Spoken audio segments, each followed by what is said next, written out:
안녕하세요. 데키보드입니다. 오늘은 PS2 대 USB 대체 누가 빠를까요? 라는 주제로 지난번 1부에 이어서 2부를 시작하도록 하겠습니다.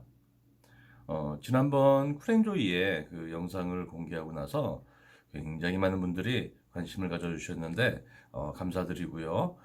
개인적으로 영상을 만들기를 참 잘했구나. 뭐 이런 생각을 좀 했었던 것 같습니다. 댓글도 좀 꼼꼼하게 다 읽어봤는데요.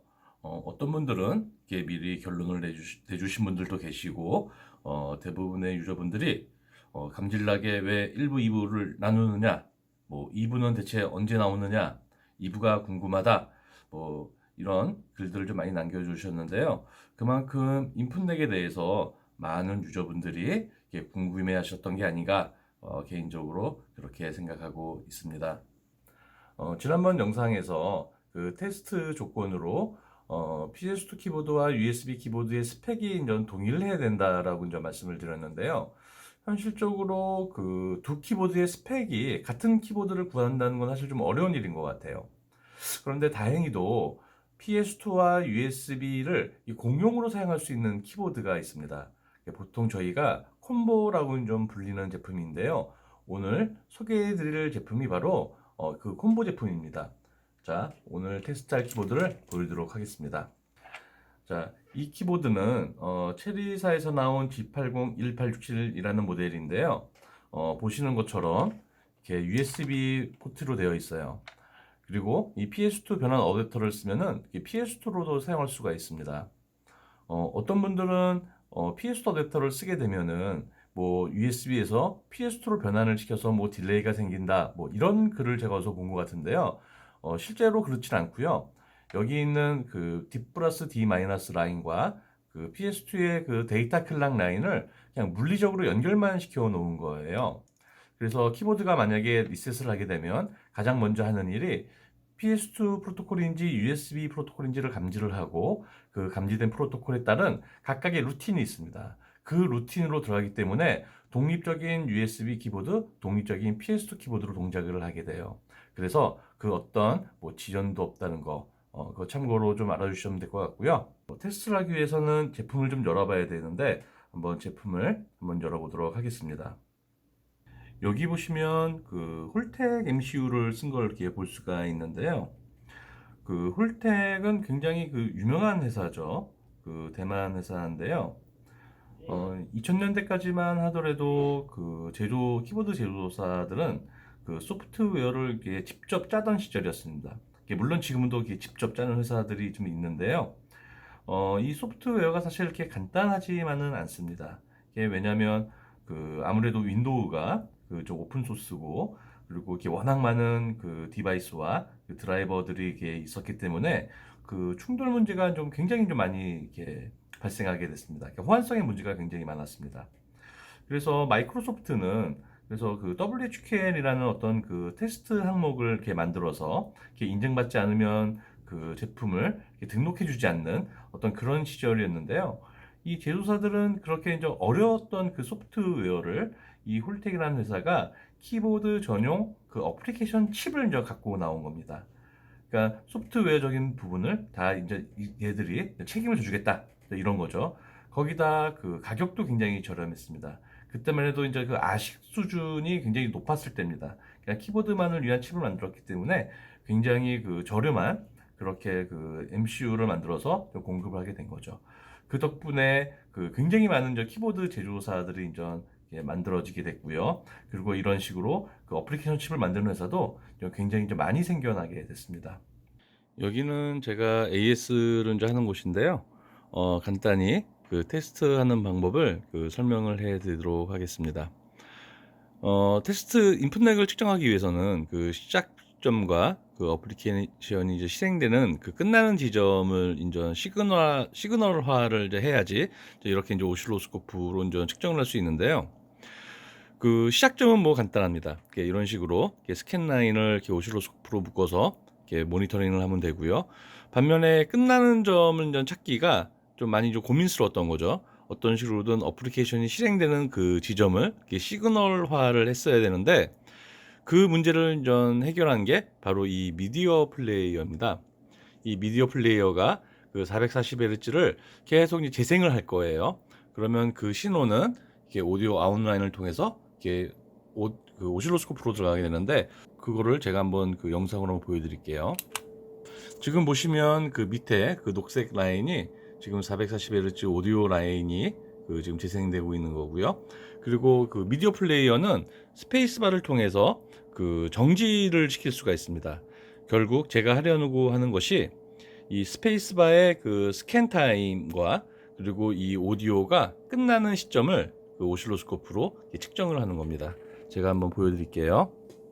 자, 이렇게 보시면 그 위에 노란색 라인이 스캔 아웃 라인입니다. 보통 때는 롤로 있다가 그 스위치를 누르게 되면 스캔 인라인과 접점이 일어나고 이렇게 이제 인터럽트가 되죠. 그리고 옆에 보시면 이게 촘촘한 신호가 그 실질적인 스캔 라인이고, 그리고 이제 밑에 라인의 오디오가 이 끝나는 점을 이제 보실 수 있어요. 저는 요거를 이제 측정을 할 겁니다. 지금 45.6ms라는 시간이 측정이 되어 있는데요. 이 측정 값은 그 절대값이 아닙니다. 이게 왜냐하면 그 OS의 어떤 환경, 그리고 그 하드웨어적인 어떤 그런 차이에 의해서 이거는 상대값으로 이제 이해를 하셔야 되는데요.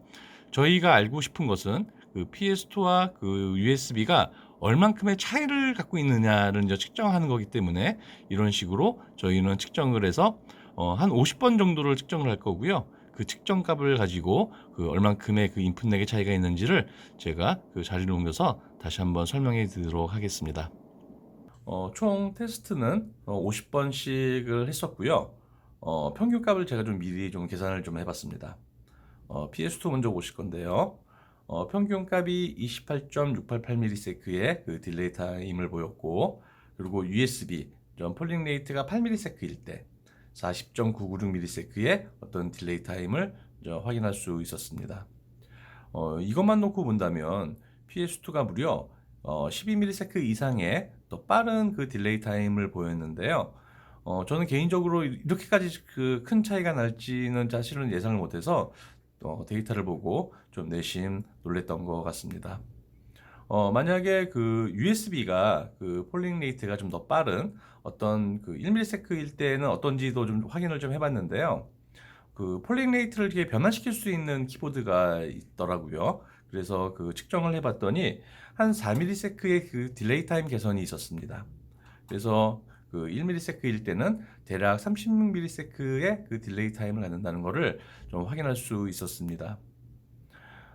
제가 그 좀 전에 그 어플리케이션 그 칩에 관련돼서 이렇게 말씀을 드렸었는데요. 그 지금 측정한 그 1867 키보드가 홀텍이라는 그 회사의 어플리케이션 칩을 그 사용해서 그 이런 데이터 값을 얻었는데, 아마 그 어플리케이션 칩을 쓰는 어떤 그런 제품이라면은 굉장히 그 비슷한 데이터 값을 갖고 있지 않을까, 이런 생각이 드는 것 같습니다. PS2의 경우는 좀 이렇게 프로토콜이 좀 간단하기 때문에 아마 28.688ms 아마 이 근방에 어떤 딜레이 타임이 뭐 비슷하게 갖고 있지 않을까, 뭐 이런 예상도 할 수 있는 것 같습니다. 그렇다고 모든 PS2 키보드가 모든 USB 키보드보다 빠르다, 뭐 이런 얘기는 아닙니다.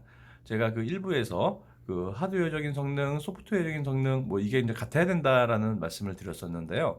만약에 그 USB 키보드가 좀 뭐 고성능 코어를 쓰고 그 하드웨어, 그러니까 소프트웨어를 좀 굉장히 효율적으로 짰다, 만약에 그랬을 경우는 PS2보다 또 훨씬 더 빠른 그런 딜레이 타임을 갖고 있다는 것을 좀 확인을 해봤습니다. PS2가 빨라요, USB가 빨라요 라는 주제에 그 마무리가 된 것 같습니다. 마지막으로 한 두 가지 정도 그 말씀드리고 싶은 게 있는데요. 첫 번째는 그 오늘 공개한 데이터는 이 절대값이 될 수는 없습니다. 왜냐하면 그 환경에 따라서 이 데이터 값이 뭐 얼마든지 바뀔 수 있기 때문에 뭐 절대값이 될 수 없고, 이렇게 PS2와 USB의 어떤 그 차를 볼 수 있는 어떤 그런 그 상대값으로만 이해를 해주시면 될 것 같고요. 두 번째는 저희가 이제 딜레이 타임을 이제 계속 측정을 했는데, 이런 그 딜레이 타임, 그러니까 인풋 렉이 빠른 키보드가 뭐 좋은 키보드다, 뭐 이런 건 아닌 것 같습니다.